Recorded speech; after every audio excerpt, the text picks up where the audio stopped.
I have 3 stories today from Owl at Home by Arnold Lobel. This first one is called Tear Water Tea. Owl took the kettle out of the cupboard. "Tonight I will make tear water tea," he said. He put the kettle on his lap. "Now," said Owl, "I will begin." Owl sat very still. He began to think of things that were sad. "Chairs with broken legs," said Owl. His eyes began to water. "Songs that cannot be sung," said Owl, because the words have been forgotten. Owl began to cry. A large tear rolled down and dropped into the kettle. "Spoons that have fallen behind the stove and are never seen again," said Owl. More tears dropped down into the kettle. "Books that cannot be read," said Owl, because some of the pages have been torn out. "Clocks that have stopped," said Owl, "with no one near to wind them up." Owl was crying. Many large tears dropped into the kettle. "Mornings nobody saw because everyone was sleeping," sobbed Owl.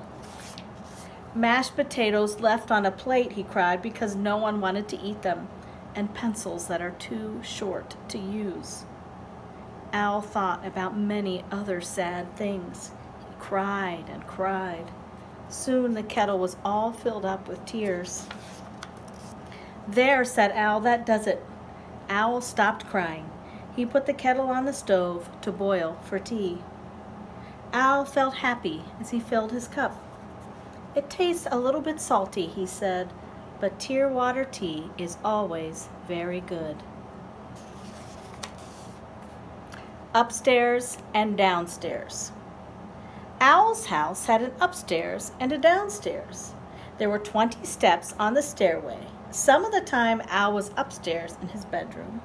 At other times Owl was downstairs in his living room. When Owl was downstairs, he said, "I wonder how my upstairs is." When Owl was upstairs, he said, "I wonder how my downstairs is getting along. I am always missing one place or another. There must be a way," said Owl, "to be upstairs and to be downstairs at the same time. Perhaps if I run very, very fast, I can be in both places at once." Owl ran up the stairs. "I am up," he said. Owl ran down the stairs. "I am down," he said. Owl ran up and down the stairs faster and faster. "Owl," he cried, "are you downstairs?" There was no answer.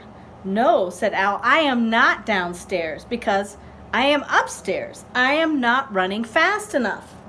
"Owl," he shouted, "are you upstairs?" There was no answer. "No," said Owl, "I am not upstairs because I am downstairs. I must run even faster." "Faster, faster, faster," cried Owl. Owl ran upstairs and downstairs all evening, but he could not be in both places at once. "When I am up," said Owl, "I am not down. When I am down, I am not up. All I am is very tired." Owl sat down to rest. He sat on the 10th step because it was a place that was right in the middle. Owl and the Moon. One night, Owl went down to the seashore. He sat on a large rock and looked out at the waves. Everything was dark. Then a small tip of the moon came up over the edge of the sea. Owl watched the moon. It climbed higher and higher into the sky. Soon the whole round moon was shining. Owl sat on the rock and looked up at the moon for a long time. "If I am looking at you, moon, then you must be looking back at me. We must be very good friends." The moon did not answer, but Owl said, "I will come back and see you again, moon, but now I must go home." Owl walked down the path. He looked up at the sky. The moon was still there. It was following him.